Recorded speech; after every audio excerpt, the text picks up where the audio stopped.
Hey, ich habe bis 17 kein Instrument gespielt. What? Ja, ich habe nie dürfen. Ich wollte Gitarre lernen und meine Eltern haben das Gefühl gehabt, du machst auch nie Hausaufgaben, also lernst du auch nie Gitarre spielen. Ich denke mir so, das eine ist etwas, wo mir jemand diktiert, dass ich es machen muss und ich, kleiner Punk, mache es nicht. Und das andere wäre etwas, wo ich Spass daran hätte. 17 Jahre? Ja, ich weiss nicht. Ich habe mir dann mit 17 eine Gitarre gekauft. Krass. Weißt du wieso? Ah? Zur Uster Berufsschule bin ich gegangen. Aha. Dann habe ich eben den Dave kennengelernt von Save Lost Breath, der Schlagzeuger, bin mit dem in die Schule. Ah, wirklich? Dann bin ich mit dem, hat er mich mal Konzert eingeladen und so. Und dann sind wir sehr viel. Also ich bin glaube ich an jedem Save Lost Breath Konzert am Anfang. Und das war welches Jahr? 2010, 11. Und und dann habe ich mir irgendwann so gesagt, weißt du was? Ich habe mit dem Kollegen immer so gesagt, wir gründen eine Band. Irgendwann. Das ist einfach so. Ich glaube, das ist der Traum, den du einfach so als 17, so 15-jähriger Bub hast. Ja, voll. Und dann ist das Coolste gewesen? Genau, und dann habe ich gesehen, dass der Dave eine Band hat. Und dann dachte ich, okay, wenn die das schon, das kann ja jeder. Also nicht jeder, also es kann es jeder. Jeder kann eine Band gründen. Aber die sind von Anfang an crazy gewesen. Ich meine, ich komme nicht... Die Band... Wann haben sie angefangen mit Fifi spielen? Nein, kleine Mozart. Ich weiss, also die Band ist vom ersten Ding an wirklich, da muss ich sagen, die sind vom ersten Mal wirklich fucking parat gewesen. Das ist verdammt gut gewesen. Versus hat ein paar Jahre gebraucht und ein EP beim Ricky aufnehmen, dass wir wirklich auf dem Level sind, wo du sagen, jetzt ist es vertretbar. Aber ja, genau, dann habe ich das gemacht und so haben wir dann eben der Kollege, der Butch, der Luca und ich, wir sind aus dem gleichen Dorf. Dann haben wir damals noch den Nils, unser Bassist, der ist auch aus dem gleichen Dorf. Dann haben wir einfach gewusst, dass der Bass spielt, dann haben wir den einfach so mit reingenommen. Dann haben wir noch mal einen anderen Kollegen, der hat auch Luca geheißen, der war im Gitarrenspieler und irgendwie habe ich dann einfach mir eine Gitarre gekauft und dann haben die mir so ein bisschen Gitarrensachen gezeigt. Aber der hat nie wirklich mit der Band etwas gemacht von uns, also der war nie da irgendwie dabei gewesen. Und dann hat der Luca an einer Silvesterparty, glaube ich, den Adi kennengelernt, unser früherer Gitarrist, der mal noch dabei war. Wie viele Line-Up-Changes haben wir bis jetzt gehabt? Changes? 3. 3 wirkliche. Dann haben wir noch, dann ist Lukas, sein Mitschüler, der Keyboard gespielt hat, mal noch kurz irgendwie dabei gewesen. Ich weiss so, der war auch mal noch kurz rum gewesen, aber dann nicht wirklich. Und dann... Was hätte der mit Keyboarder gespielt? Das war die Zeit, wo man Lost Prophets noch nicht cancelled hat. GG. Ja, darum, eben, das ist meine Antwort auf das. Keyboard passt rein. Ich meine, Linkin Park, Lost Prophets. Wenn ein Keyboard-Spieler weiss, was er macht, dann kommt es gut. Und auf jeden Fall haben wir das dann gemacht. Dann haben wir so ein bisschen... Ja... Welches Jahr sind wir jetzt? Das ist so 2012 umeinander. 2011 umeinander gewesen. Da haben wir noch nicht mal einen Schlagzeuger gehabt. Aha. Also wie lange habt ihr gehabt, bis eine volle Besetzung kam? Ein Jahr oder so. Okay. Und dann an einer Silvesterparty habe ich den Domi kennengelernt. Und der hat dann das Gefühl gehabt, er spielt Schlagzeug. Und dann hat der Kollege das Gefühl gehabt, er ist ein mega guter Schlagzeuger. Und ich so, hey, wir brauchen eine Band. Und er so, weil er ist gerade aus Thun auf Bülach gezogen, Kloten. Er ist von Thun? Nein, er ist nicht von Thun, aber sie sind irgendwie dort, haben dort gewohnt vorne. Okay. Der Vater irgendeinen Job gehabt dort. Dann ist der Domi zu uns gekommen. Dann haben wir Domi, Nils, Adi, Luca, ich gehabt. Ja, meine Band, meine Musikerkarriere ist wirklich wesentlich weniger viele Stages wie deine. Bei mir hat es mit der Versus angefangen und ist immer noch. Ist ja gut, bist ein Lifer. Das ist auch geil. Dann irgendwann hat der Adi das Gefühl gehabt, es sei ihm zu viel, er hat keine Lust mehr, will sich da mehr auf seinen Job und sein Privatleben konzentrieren. Völlig easy. Und wie haben Eversis Songs damals getönt? Vom Sound her? Ich kann es dir eigentlich nicht. Es war irgendeine Mischung aus Punk, Metal und Wack.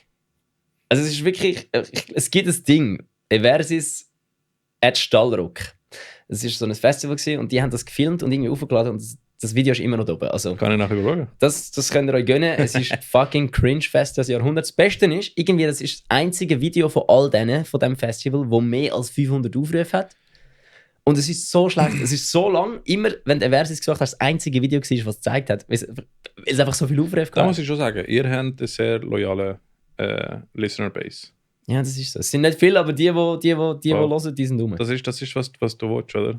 Lieber sagen wir 100 richtige Fans als irgendwie 10'000 Casual-Fans. Genau, 10'000 Likes auf Instagram. Eben, nein, das Ding ist... Alle gehen liken. Ja, und wir haben am Anfang wirklich einfach...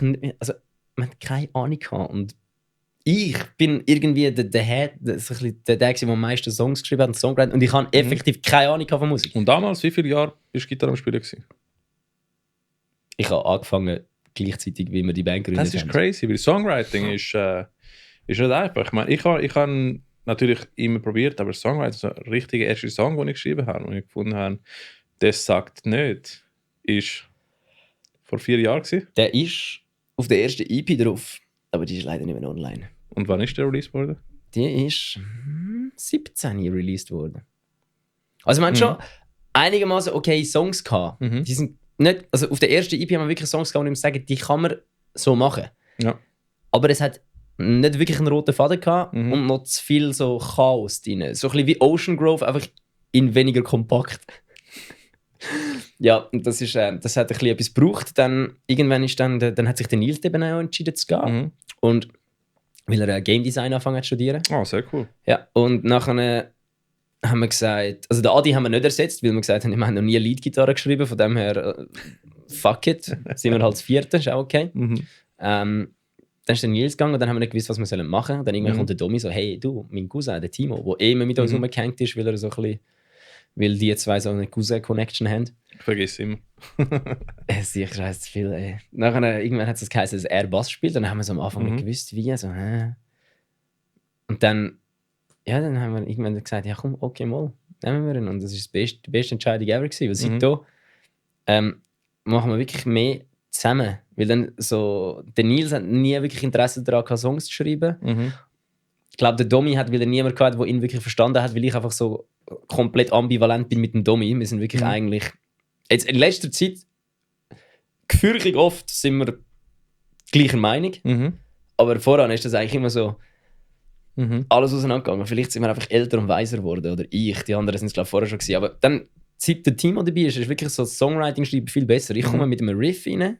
Ich mache so meistens ein Riff, schicke es dem Domi, frage ihn, ob er es beschissen findet. Wenn nichts zurückkommt, sage ich einfach, gut, dann schauen wir es in der nächsten Session an. Dann gehen der Domi und ich meistens in eine Session rein, schauen so. Er so, ja, okay, cool. Beobachte ich etwas aus. Schauen, dass wir aus dem einen Riff vielleicht mal die Strophe machen oder den Refrain, je nachdem, was wir denken, was es ist. Dann machen wir den Rest dazu. Dann holen wir den Timo und dann der Timo gibt noch sein Feedback, dann ändern wir nochmal Sachen und dann schauen wir wirklich das dritte den Song an und er wird so schön zusammengewürfelt und wirklich so Probe Room genau, und das ist wirklich so, genau, wir machen wirklich noch Probe Room Writing. Das ist wirklich, ich glaube selten, es hat glaube ich erst einmal gegeben, dass ich ein Lied die Heime fertig gemacht habe und dann haben wir es angeschaut. Das ist meistens wirklich ein Riff im Proberaum, das ausknübeln und ja, und was wirklich geholfen hat uns, ich kann es nur empfehlen, er macht es zwar momentan nicht, aber was unsere Band wirklich geholfen hat, ist Aufnehmen beim Ricky. Weil wir haben unsere 2 EPs selber produziert.